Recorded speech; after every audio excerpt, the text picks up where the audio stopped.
At heto, karagdagan nga pala ito sa aming kwento nung pumunta kami ng Occidental Mindoro nung nakaraang Holy Week. At syempre, hindi ko palalampasin ng pagkakataon na mabila dito sa ilalim ng arawan at i-endorse ko ang aking napakagandang kulay ng buhok. Nagdagdag nga pala ako ng color red na buhok ko at naging red wine na nga po pala siya. Nabili ko lang yan sa TikTok, ilalagay ko na lang sa comment section ng link.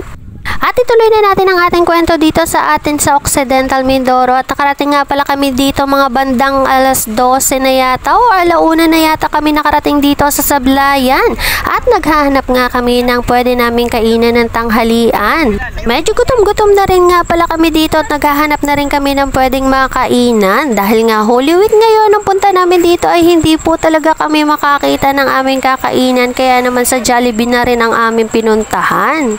Buti nila ang talaga at bukas ang Jollibee dahil kung hindi matutulog wari kami ng gutom at kumakalamang sikmura.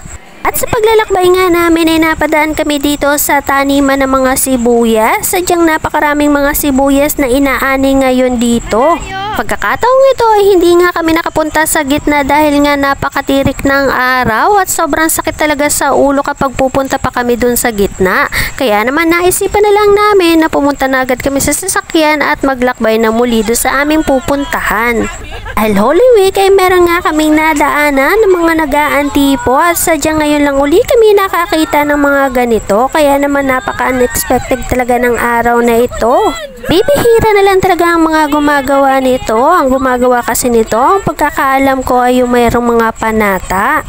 Bawat tao ay may kanya-kanyang paniniwala kay Lord. Basta ang alam ko, dapat si Lord ay palaging nasa puso ng bawat isa. Yun lamang ang aming kwento. Abangan ang part 3 namin.